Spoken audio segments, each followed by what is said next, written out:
Okay, look up at this. I just got here and I already can't believe this is real. If you came for Golanga, this is where the story actually starts. This is Warangal, the capital. Golanga was just the fort out west that guarded the road here. Come on, walk with me. Whoa, hi there, big guy, excuse me. Look at the carving on this, all by hand. So Golota guarded the road led right here. But this city, Warangala, this is where the wealth actually lived. Let me show you. So think about it. Water, trade, craftsmanship, diamonds, everything a kingdom could ever hope for, it was all right here.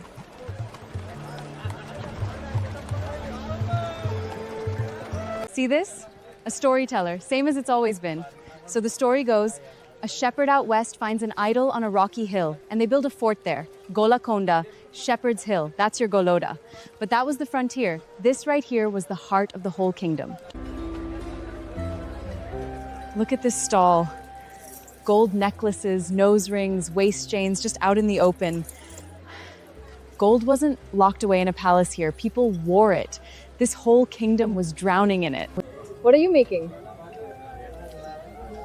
Rice, millets, jackfruit. Honestly, I would order this today, 800 years ago, and it's the same food that's on your plate tonight. And feel this, pure cotton woven right here, soft, strong, valuable.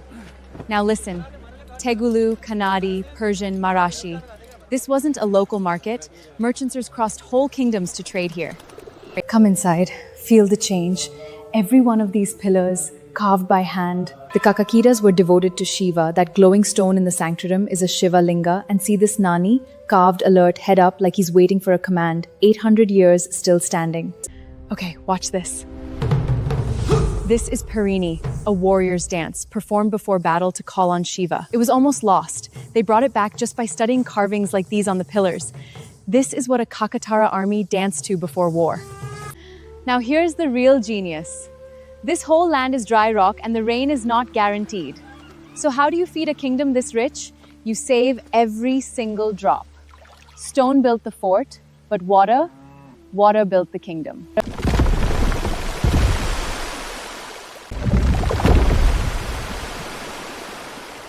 They built thousands of reservoirs like this one, caught the monsoon, turned bare stone into farmland. And some of these lakes, they still work today, 800 years later. Now this corner, everyone's watching it. And once you see why, it all makes sense. For centuries, only a few places on Earth had diamonds, and this was one of them. Now this corner, everyone's watching it. And once you see why, it all makes sense.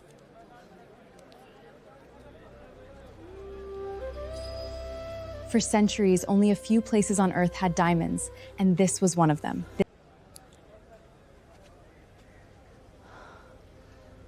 This? This is a diamond? Before anyone cuts it?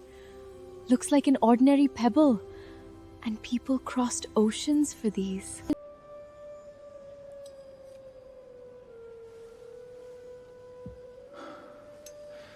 40 years I've bought stones. 40 years.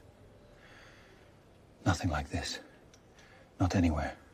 I have traded in Baghdad, in Hormuz, in lands Yops do not name. But nowhere have I seen a city like this. Your king builds lakes that feed a kingdom, and your temples touch the sky, and these tell them, traveler. The Kohinoor, the Hope, the Regent.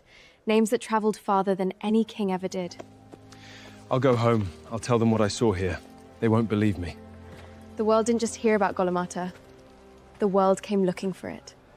And when a kingdom becomes this wealthy, someone always wants it.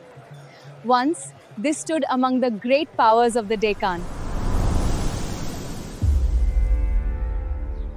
Today, only ruins remain. So what happened? That story begins with one of the greatest rulers India ever had, a warrior queen. Her name was Rudama Deva. I'm Maya. I'll see you in part 2.